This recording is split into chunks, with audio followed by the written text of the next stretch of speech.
minute. You can be the dude this time. I've been the dude before.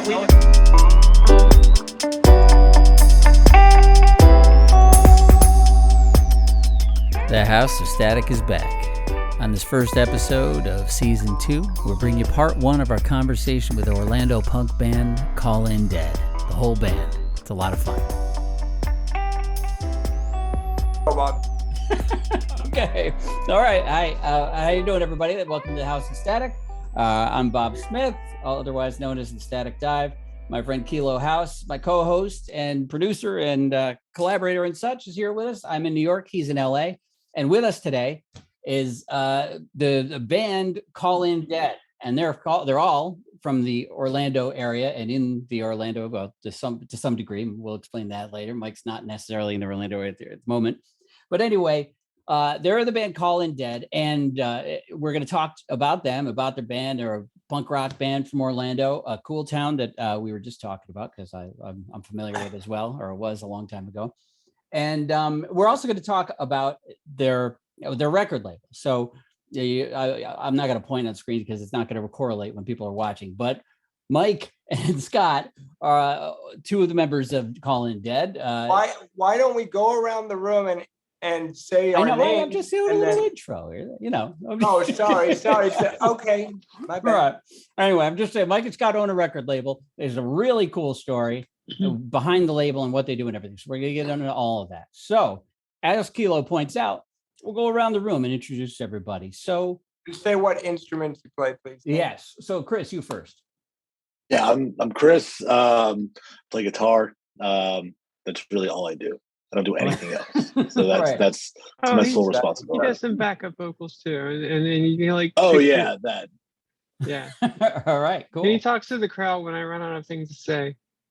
Yeah, he's got a very cool wrestling motif thing he's got going on. He's a big wrestler dude, so it's like. Well, that's awesome. That's a lot more than playing guitar. That's accurate. No, I pretty much just play guitar. That's all it is.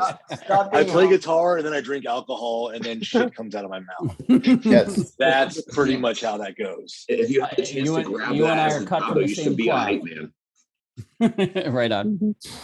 All right. So on screen below Chris is Scott Pash. So introduce yourself, Scott. Yeah, I play drums. I beat shit. I beat myself off too, but I mostly beat shit. That's what's up. There you go. By the way, if you're just joining, this is punk rock. This is the punk rock episode. So screw you if you don't like it. Yeah, I'm sorry. I just said screw them if they don't like it. You can say whatever the hell you want. Yeah, you're allowed to be you in here as long as there's no racism or sexism or. There you go. No. I just want to talk about masturbation. It's fine. We're gonna be best friends. I already knew that. There you go. It's natural and healthy. Okay, so that's Scott. Scott masturbates. Ripley, introduce yourself, please. I'm Ripley. I do all the yelling and saying mean things to people. I don't know. That's good. I just get my thoughts out there, run around, incite the crowd, and have fun. And her name is not from Ripley's Believe It or Not. It's no, from the movie Alien. Yeah. I found that out the hard way. You don't want to try. Reprimanded. All right, and then finally, Mike. Mike, I am bass, occasionally just attempting backing vocals, and every once in a while, when Chris isn't doing a rant, I do some sort of stupid bad dad joke on stage or something. Okay. Not even a dad that you know. Not even a dad. Just we hope not. That's the best. I used to work with, everything was a pun war back and forth. So. I'm the only dad, the one that masturbates. How did you become a dad? Yeah, I was just gonna say that. How did you become a dad? That is kind of backwards. Shouldn't it be like you are not a dad because you masturbate? I don't know. He's very bad at masturbating. That's fun. Poor masturbator. If I know one thing, children cause stress, and stress causes masturbation. Well, then I'm a very stressed person point. all the time. You made my wife laugh. She's listening in the background. I know this is This is going to be our best episode ever, Bob. It went south real fast. No, I like living in the South. Well, we're talking about masturbation. Where else are you going to go? There you go. Right? Well, yeah. Where do you follow up with that? I like to go up. So anyway, as far as the band goes, and aside from masturbation, how long have you guys? How long you been doing your thing? as Call-In Dead? Not your thing, masturbation. Not masturbating. Rocking out 12 as a years old. band. Both are difficult questions. That's kind of like a full part. What about 4 years ish? Like, right? 4 or 5? I don't know. Yeah. Time is fleeting. It's weird because I like the pandemic basically paused the world for like 2 years. Right. Well, yeah. It was hard to even consider those like 2 years of being a band when you could barely do fucking anything. Yeah. But you guys never really shut It down. was literally like masturbation before I had sex. Well, I mean, that's always the smart thing to do. But No, I disagree, Scott, because I was still enjoying masturbation before I had sex, so I don't correlate those two things together. Well, yes, no, you can still enjoy masturbation before you have sex, but it's like that's all you have is masturbation. Like we go to band practices, but no shows. Yeah, well, that's a wonderful way to think about that. As a matter of fact, like practicing with no end result. I'm not sure where we are now. So I mean, you're in New York and I'm in California. That's not what I meant. So I know where we are. Don't worry. All right. So anyway, I know you guys started around 2018, 2019, and then of course the pandemic happened. But that's kind of where the some of the cool story comes in, right? With the band and also with your record label. And I don't know if you guys noticed this, but I don't think you can see it. Can you see this? Yeah, we can see it, Bob. I can see the Year of the Fist. Oh yeah, the Year of Fist album. That was up there before we were That's even. Right. I did. Yeah, you have to go back and look. Nothing to do with this. Look at the last few episodes. It's been up there. It's not just because of you guys. So, but how about that? Nice. Anyway, and the reason, and no one watching has any idea why I just pointed that out. So I will tell them. Right. That's a single from the record label DCXPC Live, and I'll give 30 seconds and and then Mike or Scott, you guys can jump in and tell the real story of what it is. But anyway, basically when the world shut down and nobody could get gigs anywhere because, there was nowhere to play, these guys, Scott and Mike, started up a record label. Well, they could tell the real story, but basically they started a record label you guys did live streams and then sold vinyl of those live streamed concerts. It's the coolest freaking idea. And they were giving money to venues that were going out of business because of the pandemic. Awesome. They're helping out bands, people without health insurance and shit. It was very, very cool. So who wants to talk about it? Scott or Mike? How about that? Tell us, what was the impetus? What was the thing that got that, obviously the pandemic. Would you like to start, Mike, or do you want me to start? No, I'll let you finish because you got more of the second half better than I do, I guess. It actually started, years ago. I used to book a lot in Orlando. I had a lot of connections still. Bands would hit us up with that, but I didn't want to be doing any of the booking and promotion and stuff. And then eventually we got hit up to work a show with, it was the Anti-Queens coming through. And we're like, yeah, we'll put that together. We'll so that was the first thing we booked. So we were like, well, we'll keep this DCPC idea as just booking shows or even getting us on shows that we wanted to play. And then when the pandemic hit and all that shut down, we're like, well, everybody else is doing live streams. Let's start with the live stream. And then that pretty much leads to Scott having the idea of like, well, screw it. Nobody else is putting out live music on vinyl. Why aren't we doing that if we've already got the access? Yeah. So it was Mike's idea to start a booking company based on, I'm from DC and he's from Port Charlotte. That's where the name DCPC comes from. And the X is supposed to be like the hardcore logo sort of thing. And when the pandemic happened, I was like, well, we're doing a live stream. I was like, well, if we're doing a live stream out of a studio and recording it, I'm a big fan of, I'm 46 years old. So like the 1990s VML, I have so many of those Vindictive Music Live, like records, basic black and white covers look almost like fucking bootlegs. And I was like, damn, we could do an homage to the shit that I grew up in, but also like make it relevant to today. And we'll be a niche record label that only does live albums, only on vinyl, and does like short runs of them. And then we can put out like, record of bands near to us or dear to us. And like, I'm from DC. So the whole Discord idea of like wanting to keep track and catalog the music as a form of like, history. And I'm a history teacher too. So like the fact that you just want to keep track of shit that happened in the world is just fucking awesome to me. That's great. It is fantastic. And I'll tell you, when you got your first really, and the reason these guys are here and the reason we know because I've written about them on my blog a bunch of times and about the record label and about the band and other bands that were on the label. And just the first one, I was like, I was just so psyched because as you point out, you're 46, I'm 52, right? So I grew up in the era of DIY zines and you're making your cassette tape demos and sending them out and buying vinyl, man. You know what I mean? And making vinyl and getting real freaking excited when your favorite weird band that nobody else has ever heard of cuts a 45. You know what I mean? That's why I bought your 45. Yeah, not yours, but the one that it's our label, so I love it. Thank you. Exactly, yeah. But no, just was such a great idea. So, well, I mean, that brings up a really cool point, which is during the pandemic, what I saw was people went in one of two ways. They either said, fuck it, and just fucked off and just became a wreck, or they said, fuck it, and did some crazy cool shit. That's right, get down to business, yeah. Starting a podcast, me and Bob, and you guys doing the label and everything. Like, I really feel like the pandemic really, unfortunately, it was very sucky, but it showed people's characters because you either dug in and did some, like I got off of methadone and Valium during the pandemic, like completely off that shit. So it's like, I took that time to go, well, I'm going to have to withdraw off this shit anyways. I may as well just do it now, when I'm not going to be able to go do anything. So I can be throwing up and shitting myself during times I don't need to go out. So, I mean, I admire you guys for taking the initiative to go, shit sucks. Let's try to do something awesome. Right on, man. Speaking of awesome, Mike did a great job when we hit the pandemic. He had us do a benefit for the Mental Health Association of Central Florida, and we raised almost $2,000 for that. That's awesome. Actually, over 2,000, right? I think it was like 23 or 26, something like that.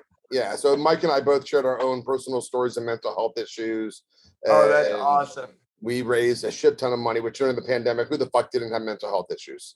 Yeah, I mean, I really never. Punk rock doesn't have mental health issues.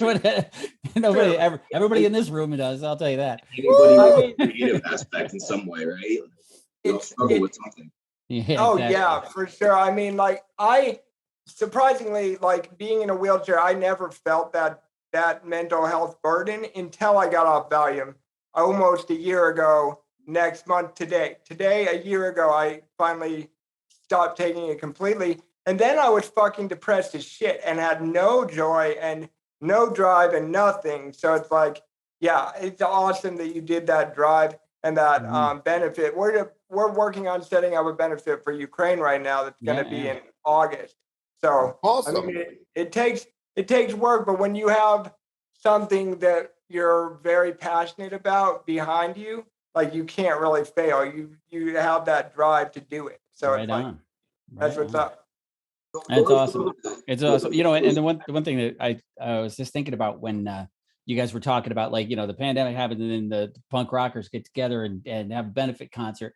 One thing Keela and I talk about a lot, because I come from a rock and roll background, and Keela was even though he does a lot of EDM stuff now, was a hardcore metal drummer. And so, one thing we always talk about is how, the metal guys were always like, they're the nicest dudes, and punk fucking greatest people. Yeah. You from a distance, the squares, right? They see people with long hair and tattoos and nose piercings and everything else, and they're scared. Giant earlobes. Weird, but they generally the nicest people I've ever met, honestly. Absolutely. So, good on you guys. We should probably get to our little experiment. That's what I was going to say. Yeah. Exactly. So this is them being wonderful and participating in the new way we're going to do the show from now on, you guys. So what we're going to do now, wow, there's two Ripleys. That is freaking Ripley's. the fuck out right now. Double what Ripley. The fuck shit just happened? Crazy. She's so beautiful. We need two of her. Got to start this over. That scared the shit out of me because there was two different versions. It was like two angles. It looked like two different you. Wow. Crazy. I'm in front of them and I have to have all the angles. That's awesome. I'm done. I'm leaving because now I'm freaked the fuck out. No. Yeah, right. All right. So what we're going to do is, recordings. If you've seen our show before, you've seen us do at the end of the episode kind of a Russian roulette round robin situation of questions, right? Mm-hmm. So each asked a question. We each had to answer it. We're going to kind of mold our show into that from now on, with each guest getting to mainly focus on that, because we found out we answer questions and talk deeper and longer when we do that. So now we're going to start. We're going to try it out this episode and then kind of build from here. So they're the guinea pigs, but I think since they're masturbating punk rockers, they won't care. There you go. Let's go for gold. Bob, you go first, just so they know what's up, and then we'll work our way around to me. So I'll do the last one. And then, so the first one will be an industry revolving question. The second one will be a random, how long do you masturbate usually question. Well, and we got to see how you know, how this all goes. Right. So anyway, so as we said, I'll ask a question. Everybody has to answer it, including me. So my first question, my music related question is, what venue in your music career are you most happy or proud of playing? Like, what, you know, you like one venue, I really always wanted to play there, and I did it, and I'm real psyched about it. So if there is one, or if not, you know, some other story about a great venue you played. Kilo, you go first. How about that? I go first. No, you go last. Ripley, you go first. That's okay. Ripley goes first. Ripley, you go first. Well, it wasn't in Calling Dead. It was in a previous band I was in. We played the Orpheum in Tampa. That was a lot of fun. Right. I don't know. That's probably the most fun I've had on a show. So, well, I mean, previous to Calling Dead. So Calling Dead's, you know, we played some good venues. I had a shit ton more fun with them. So, regardless of what venue it was. I think we're losing you. Oh no, there you are. No, I Oh, you didn't? No. Weird. Okay, good. We got that answer. Okay. Next. All right. Sorry about that. Bob, don't worry. Just act. My video got messed up. Act like everything's fine. Okay.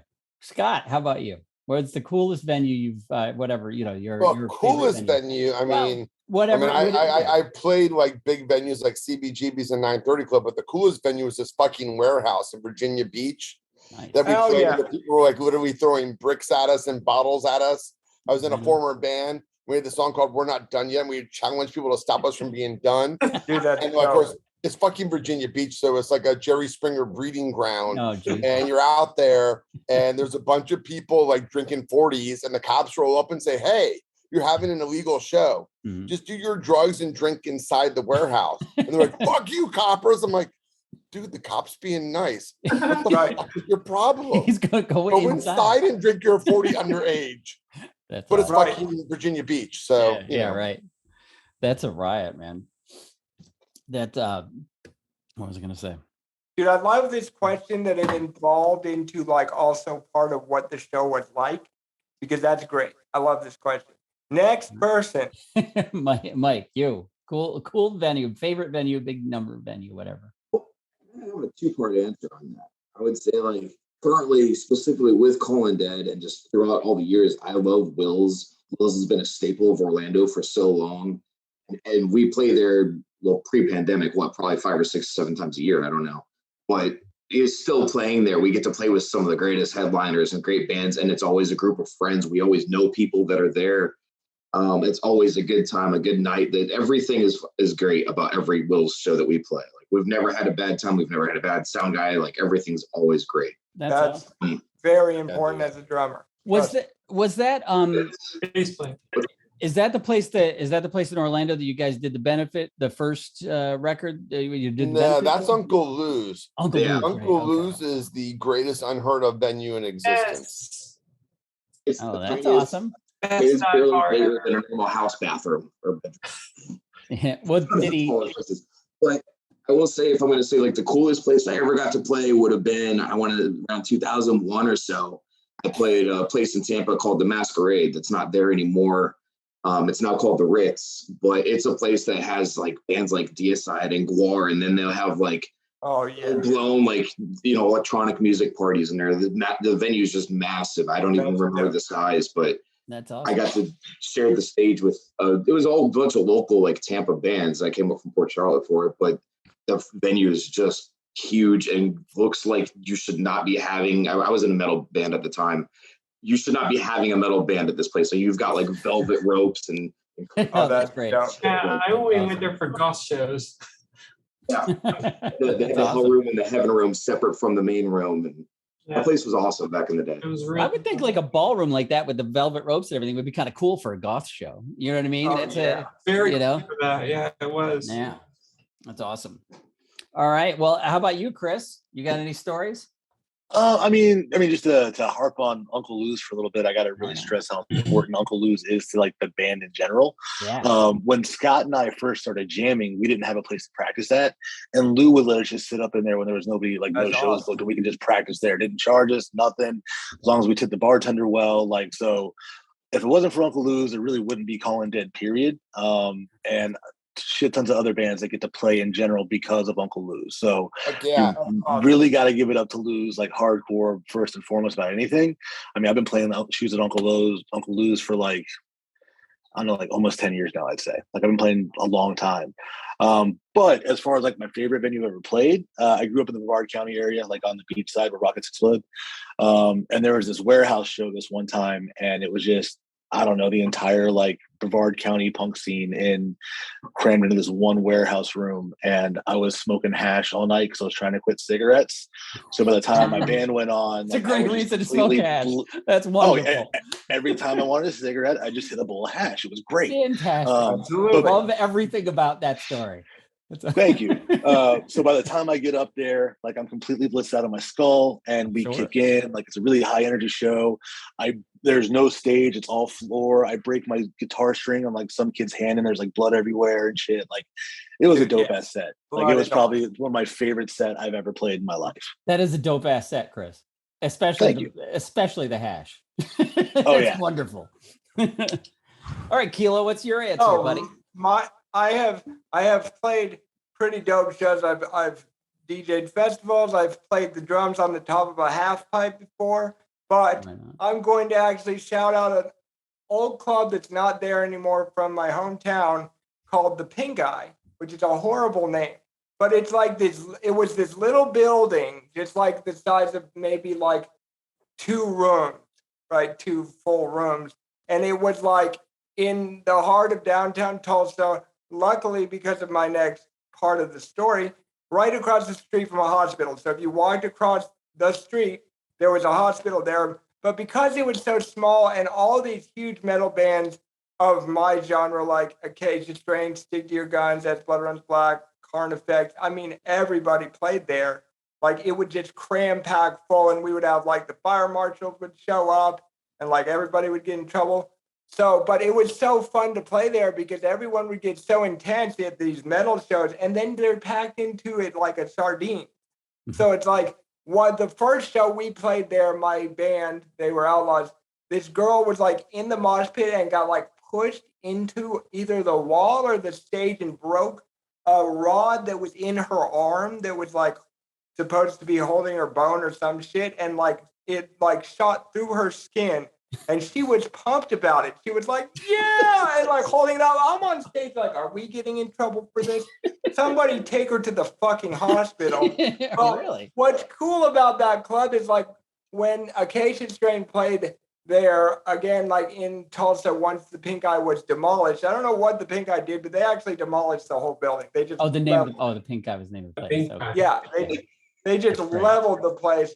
But when Acacia Strain came back through, like, they actually shouted it out and was like, R.I.P. the Pink Eye. Like every fucking band that ever played Tulsa knew what it was because it had like this weird fucking pink eye, like nicely drawn on the wall. And it was just this teeny tiny sweaty little club. But it was like the funnest shows I've ever had because you could just, awesome. I don't know, it was just so loud and awesome. Yeah, it was great. That's cool. Great question. I have to amend my answer because I just remember that my old band, we played with a band called Tooth and the Enamels up at the Backyard Bull Riders Cup in North Florida, and like Tony Hawk and Fuel TV was there. It was a lot of fun. Oh yeah, that's probably cool. Better.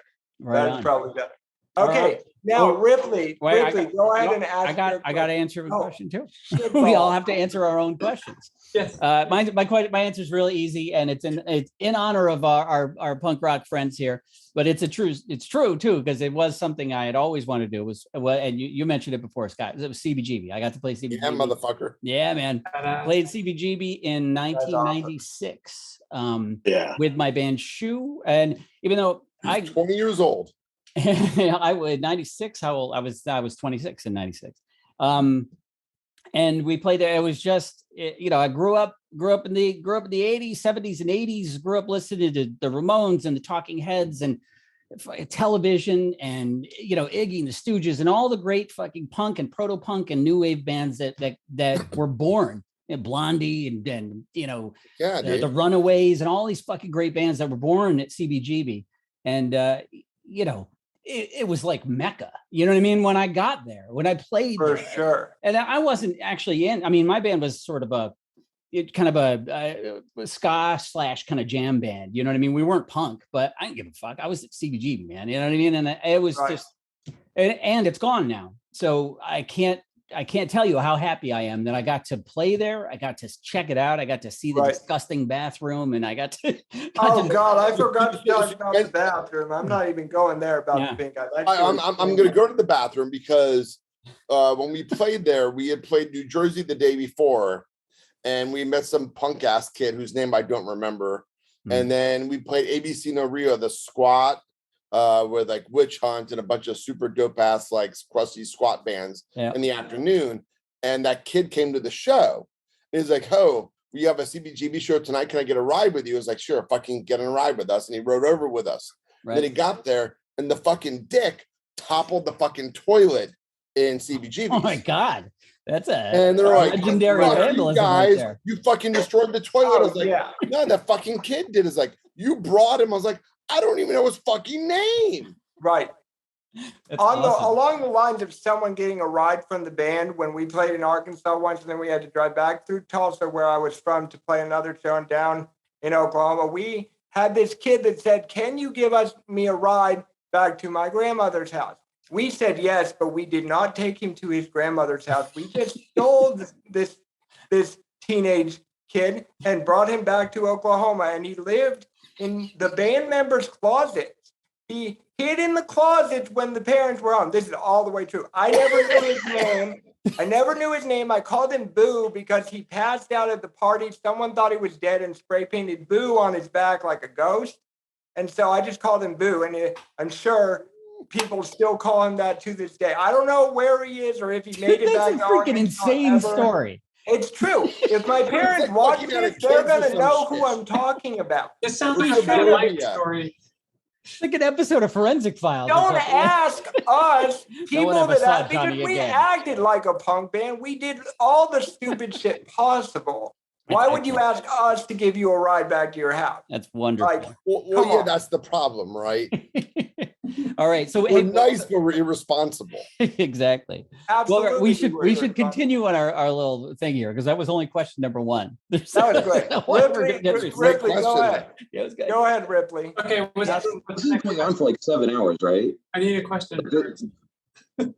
Huh? Oh, well, you're supposed Ripley, to ask you need a music question. Come on, Ripley. Supposed to ask a question. Oh, yes. Jesus. Yeah. And then everybody has to answer. It's your turn, Ripley. Yes. I'm not ready for this. Hey, Scott, you go. Okay. Oh no, I was gonna get up and get a beer. I can tell a quick story. My question is, what do you like to drink before you play? Oh, okay. All right. Who starts? Mike. Yeah, I'm gonna get up and get a beer while you answer. Okay, Mike, you answer. I'll go. I mean, short and easy. I'm a whiskey drinker, and I drink beer as well. But usually that's like after, okay, I need to calm down towards the end of the night. I prefer whiskey, ginger, or straight, or whatever. I like whiskey, but I also, I know where this is going after me. I enjoy some Jaeger as well. Fuck yes. Jaeger is good for doing surgery on your own chest in the bathtub. That's a long story. It certainly is. That's awesome.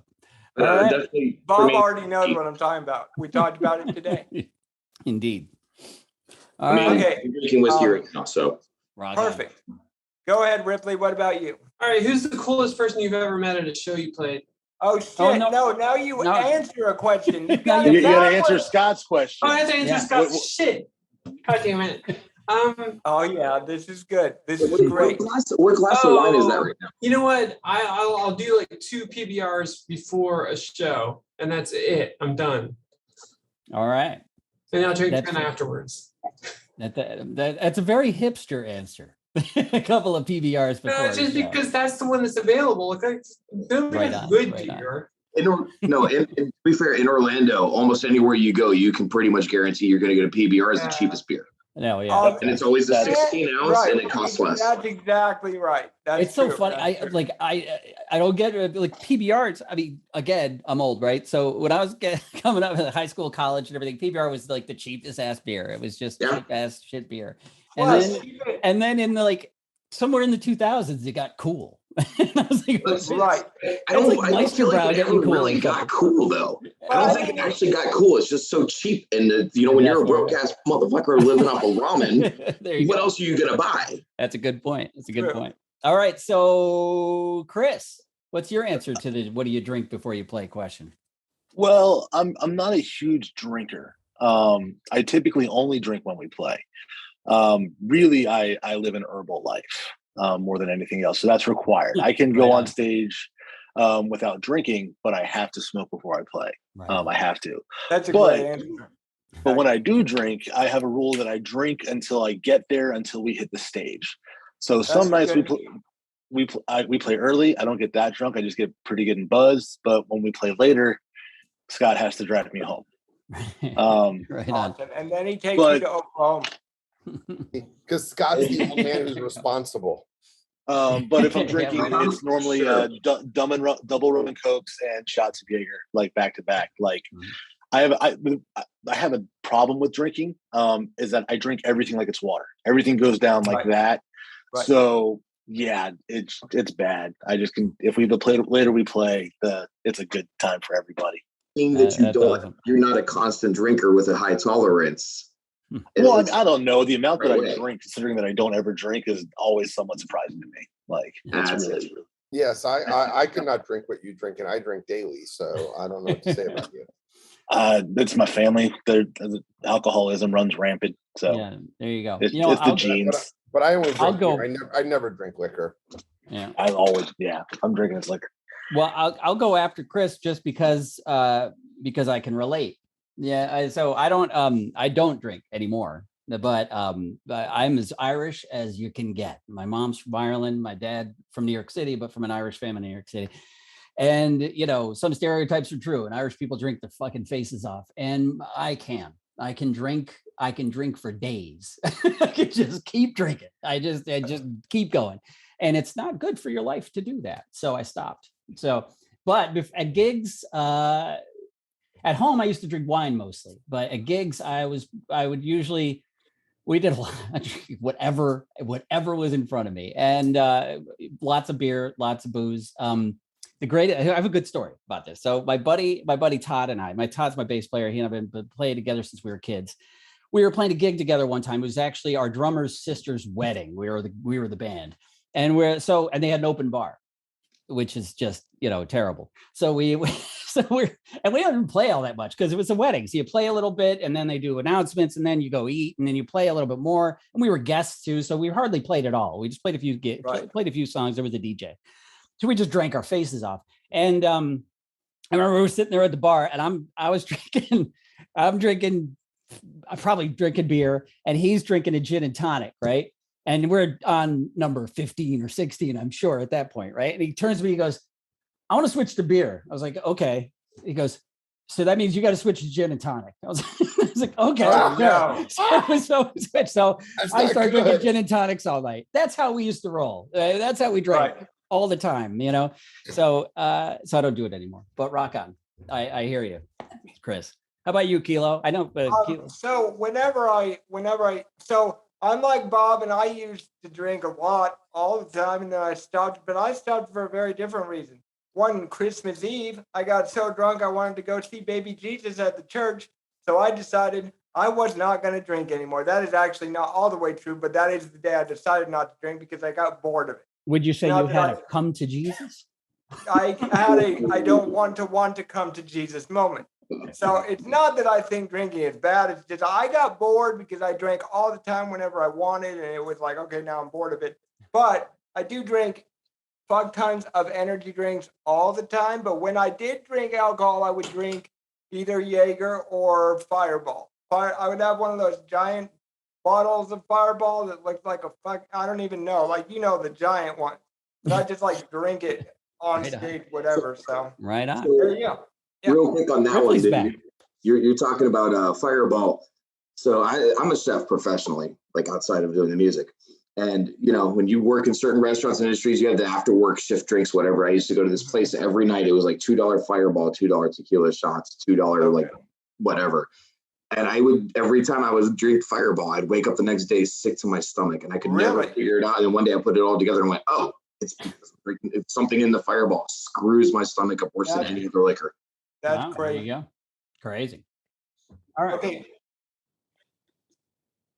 Oh, dude, but Fireball's like whiskey for bitches, right? Like it's not a real whiskey. It's just like a tasty candy that pretends to get you drunk. Yeah.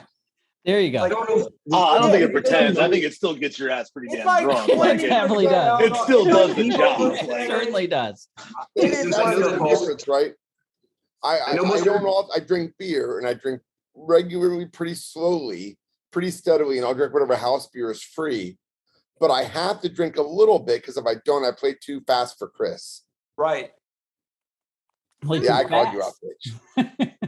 I'm sorry that I write music that has nuance. Oh, I know. Here we go. Up You with do. your Awesome. awesome. Yeah, He does. He writes music that requires tempo, but I want to play everything at the fastest hardcore pace I can play. And if I don't drink, I actually play faster. Right. So drinking slows me down just a little bit. That's I just fantastic. drink a little bit Is of that beer. your I never answer? have more than 3 or 4 beers before I play. All right. So Okay, Ripley. It's Ripley, you had Ripley's a great turn. question. What? I like the new angle, by the way. You're just full of surprises today. It's great. Sound better now, so it's good. Yeah. Your question this time. Oh. Well, okay. Oh, shit. All right. Well, who goes first, Ripley? You have to decide. Not me. Please not me. Okay. All right. This is a great one. Well, that was the perfect thing to say because my answer is Paul Westerberg. So the Replacements, the Replacements are like my favorite band. I mean, I don't know. You don't have. How do you have a favorite band? I mean, there's 8 billion of them. But if I were to pick a favorite band, it'd be the Replacements. And I saw this was at Forest Hills, Queens, about in 2014 because they got back together. Yeah, if anybody doesn't know the Replacements, you should. And You should. yeah, and Paul Westerberg is the lead singer and guitar player and the songwriter of the band, and like just an idol of mine. I mean, you got like Lennon, Kurt Cobain, Paul Westerberg. I mean, like as far as rock and roll guitar songwriter singer guys, Anyway, so one time when this was in 90, this is probably about 90. I gotta have to look it up. When the Replacements broke up and Paul released his first solo album, 13 Stories, he did a little tour of small clubs, and one of them was at Saratoga Winters, a place in Clifton Park, New York, and it's a place it's kind of a local club. We used to go there all the time, so we knew that if you just hung out after the show, there's nowhere for the band to go. There was no green room, right? So you were gonna meet the musicians. So we always did. So when I went to see Paul, I was like, fuck, I'm going to stand here until everybody leaves if I get to meet Paul. And I did. And he was there. Like I said, there's no backstage. So he's just hanging out on the steps of his bus. And this is right after the Replacements broke up. So he had sobered up. So he's like most famous alcoholic crazy man ever. I mean, he's a total drunk, but he had sobered up, and he was very nice and friendly and calm and not, a drunken lunatic.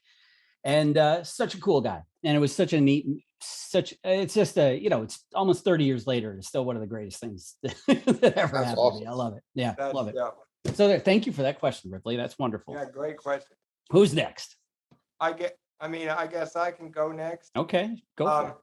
Okay, so mine is kind of interesting because I never ended up playing that show because we locked all of our shit in a van, and then we were like the last band after the headliner, so we never got to play. But the coolest person I met was the guitar player from As Blood Runs Black named Ernie. He was so dope, and they came and partied with us after that show. But why he's so dope? What was the band name, Keela? As Blood Runs Black. As Blood. They were like a deathcore, death I know metal what that band. is.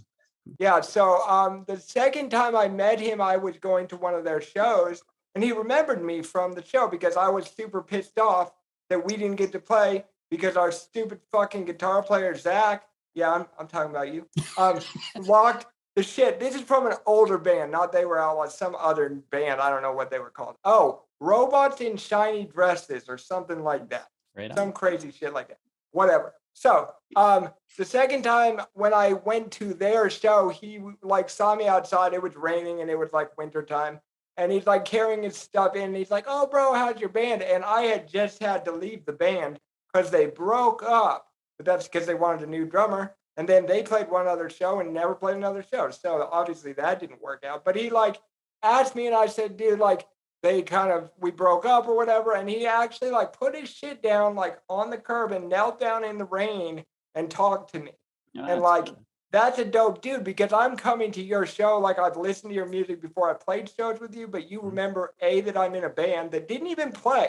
Right. So it's not that he saw us play. Right. It's that he like remembered me. And then he had the decency. And I even back then I was like, "Oh dude, are you a Christian?" Because he was so nice to me. I was like, maybe he's like a faith-based person. He's like, "No, I'm a Buddhist," and then like stood up and walked away, which I became Buddhist years after that. So it's kind of funny that happened. But dope dude, fucking great guy. So yeah, there's my answer. Not super duper famous person, but super duper great guy. Did you say Robots in Shiny Breast Milk? My wife wants to confirm that's what she heard. Not breast milk. I wish.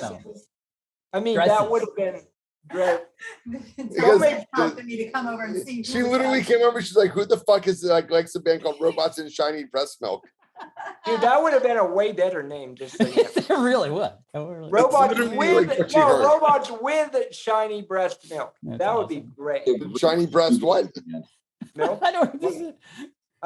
Something about masturbation, I'm sure. Next person's turn. Mike, how about you? Coolest person you ever met at our show? I think that was the question, right, Ripley? Coolest person you played with at a show? No, met, right? It's who you've met. Well, yeah, right. But yeah. But you have to have played the show, or I could have answered it differently. I'd have to really shit. Honestly, I'd say that Pete and Lou Kohler, maybe from Sick of It All. Oh, okay. They're both really cool fucking dudes. Really nice guys.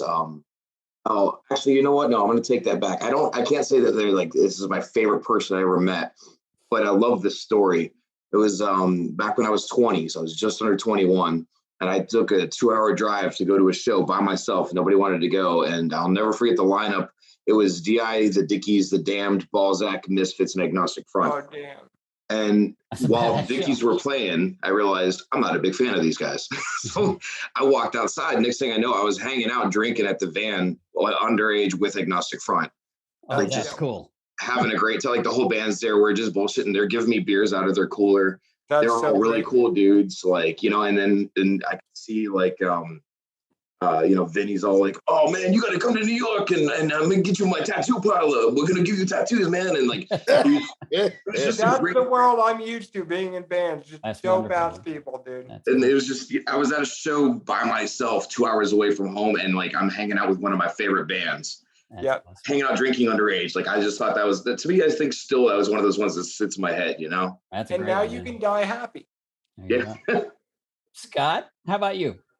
All right, I got to. I'll start off with like, obvious. My wife. I met my wife at a show. Oh, my band played April 1st with her band. She was in Die Cheerleader Die. Nice. She played guitar. She wailed. It was like fucking out of Wayne's World, right? She wailed. It was fucking amazing. She's saying she's fucking wrong, right? Have her so I married her. It's amazing. Camera. Have her come over to the camera and say hi. Come over to the camera. They want to see you. Well, that's not exactly what we said. But come on, get over here. They want to see you. Come over, say hi. We're not that creepy. Come on. Oh my God, Hello. you're in the darkness. I'm in the dark. Here, why don't you scoot over? I'll come to you. Yeah, There's yay, light. we got a new friend. Hold on. Well, what is and what is your name, by the way? We only know you as Scott's wife. And the Lady of the Darkness. Yes, my name is Marnie. How is everyone? Hello, Marnie. Wonderful. Hi, Marnie. Marnie, you're a musician And as well. ladies. What was that? You're a musician as well. I used to be. Okay, and well, that's I good would enough. use the term musician very loosely. No, so- she's much better than she claims. That means you have to answer Ripley's question now too, because you're on camera. So, who is the coolest person you ever met at a show? She's gonna say her husband. Not her husband. Was I supposed to go with you? I can tell she wasn't going Look, to. Marty, it's okay. We've met Scott. We know he's not. It's fine. Don't worry. No, I don't. God, I always like the guy in the tinfoil hat. Much more than I like people in tinfoil hats nowadays. But no, he was always taking photos and bouncing around shows, and yeah, Just I don't know. some Orlando dude or something? No, this was back in Baltimore, DC. Oh, okay. His name was Larry. Larry with the cape and the stuffed animal. Yeah. DMV Larry with the tinfoil hat. He was like a Sid, but without the video camera. He just took pictures. But he only came to see female bands. But you know what? There you go. Everybody Only came to see female bands. That's awesome. everybody has their special preference. There you go. Rock Okay. on. But he was nice. All right, I am done So- with interviews. So besides my beautiful wife, Yes. And Um, thank you, Marty. Thank you. it's Ken Stacks. So Ken Stacks was the drummer for Scream before Dave Grohl took over. Nice. And I played with him when he was in the Suspects when I was 16 years old. And then I played with him again multiple times in the Suspects. And then when he was in Spitfires United, and then it was in Alleged Bricks. And now he's like 15, 20 years older than me. He's always been 15, 20 years older than me. But like, this was this guy who, when I met him, I was like, holy shit, you were in fucking Scream. What the fuck happened? How did you not become Dave Grohl and join Nirvana? And he's like, oh, I got my girlfriend pregnant. And I was like, got it. Wear a condom. Got it. And I have never had a child out of wedlock. And it's all because of Ken Stacks. Awesome. And Because otherwise, masturbation. he might have been Dave Grohl. Yeah. I'm still not Dave Grohl. But if I'd had a But now you have an condom, excuse. who knows who I would be? That's That is a hilarious. great I'm sure his story, daughter's dude. gonna love to hear this. Can I tell you, by the Okay. way, can I tell you, Scott, the band name The Suspects is fantastic. Was that like that sounds like a ska band? That's what it sounds like. It No, sounds like no. some kind of, It was know. like an oi band back when oi bands didn't exist anymore. We're talking like 1989, 1990, Mhm. and they didn't even know that other bands were still doing oi. Like before Dropkick Murphys brought back oi, Mhm. Yeah. they were bringing back that oi, but it was just like a DC hardcore sound. They were just freaking amazing. That's awesome, man. I don't know how else to describe it. All right. I'm trying to put out their live album, but it hasn't quite happened yet. Hey, let's take a minute.